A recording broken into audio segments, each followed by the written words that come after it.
Ассаламу алейкум туғандар, қандайсыздар? Назарыңыздарда қайрадан эле базар жоқ каналы. Бүгін 9 август 2022 жыл. Мен Бишкек шаарынын батыш тарабы Сокол районуна караштуу Фрунзе совхозунда жүрөм. Туғандар, ушул жактан бир сатылуучу үй бар экен, ошол жөнүндө силерге маалымат берейин дегем. Азыр мен турган жер туғандар Фрунзе совхозунун центральный трассасынын жээгинде турам. Жана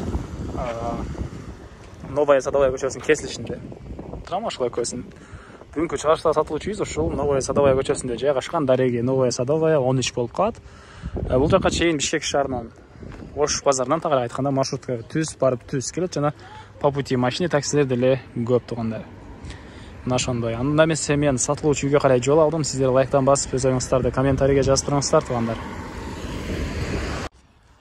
Тугандар, келүү жолун түшүндүргөнчө, бүгүнкү чыгарыштагы сатылуучу үйгө да жетип келип калдым. Бул мынакей көчө тараптан көрүнүшү көрүп турганыңыздардай ворот орнотулган, жана көчө тараптан мондай песка блок менен забор кылып ал жагын ыскырат экен тугандар. Азыр видео жүрүшүндө көргөзөм. Анан мектепке жөө барып келе аласыздар тугандар. Мектеп бар, садик бар, суу, свет бар. Андан ары коросуна кирейинде калган маалыматтарды берейин. Үйүбүздүн дареги Новая Садовая 13-чү даректе жайгашкан. Андан ары мынакей бул коросунун көрүнүшү. Жердин аянты 6 сотук. Документтер боюнча кызыл китеп бар тугандар, тех паспорту бар экен. Мынакей киргенде эле мондай 2-3 машина келе баткандай жер бар экен. Ал жака шагылдар төгүлүп, стяжкага даярдаган учур окшойт азыркы учурда. Анан артка тарабында көрүп турганыңыздардай склад. Мынакей үй чарба буюмдарын сактайт окшойт. Бул жактан көрүп турасыздар.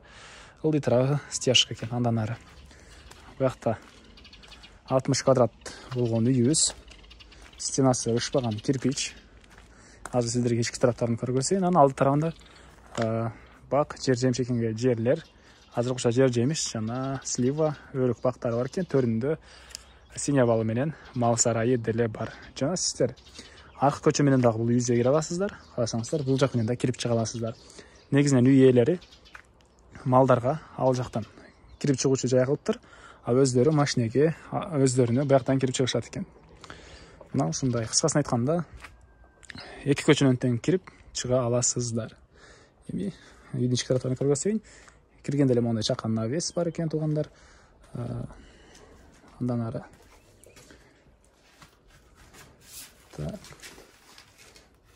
киргенде бул жакта кухня тугандар. Мынакей чыгыш тараптан эшик, терезе орнотулган. Андан ары ушул жерден сол тарапка кайрылсак, бул жакта 2 бөлмө бар. Мынакей баягы 1 бөлмө. Светтерин дайым жандырып коюңуздар десем өчүрүп коюшат. Мынакей тугандар. Буякта 1 бөлмө. Андан ары түзөтсөк, бул жакта дагы 1 бөлмө жайгашкан. Детский бөлмө экен бул жагыбыз.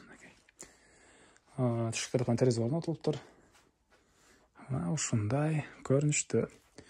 Баасынын башында эле айтайын тугандар. $16,000 сүйлөшүү болот. Базар жок каналынан көрүп чалып алсаңыздар, жакшы эле скидка алып берем деп айтты. Анан бул жакта дагы 1 бөлмө жайгашкан.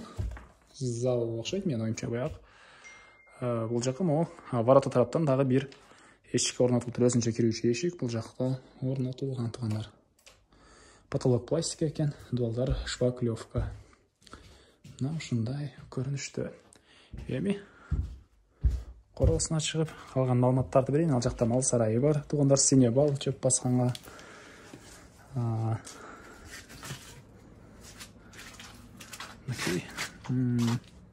Бул жакта жер жемчегине жерлер кошуналар менен чек аралады. Песка блок менен тосулган. Суу, свет баары бар тугандар. Фрунзе совхоз негизи жайгашкан жерлер жакшы. Ылдый түшсөңүздөр объездной, үйдө чыксаңыздар чоң Фрунзе трассасы, машина базарга жакын болуп калат. Сокулук мал базарларына деле барсаңыздар, бат эле барып келе аласыздар. Шаарга барсаңыздар деле бат эле барып келе аласыздар. Бир маршрутка түз Бишкек шаарына барат тугандар ушул жерден. Буякта үйдүн чыгыш төрүндө үйдүн тышкы туалет. Буякта мал сарай тугандар. Стенасы мондай ушпаган кирпичтен болгон жана сине бал көрүп тургансыздар да. Азыр үй ээлери чөп басып коюптур синебалга. Ар жакта мал сарай бар.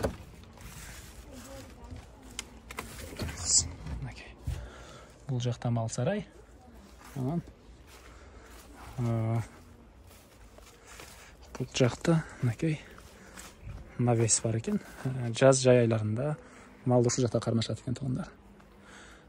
Анан кийинки көчөгө чыгып кеткенге дагы бир өзүнчө көрүп турганыңыздардай эшик орнотулган. Ал жактан да чыгып кирсеңиздер болот. Негизинен малдарды чыгарып киргизет экен бул жактан.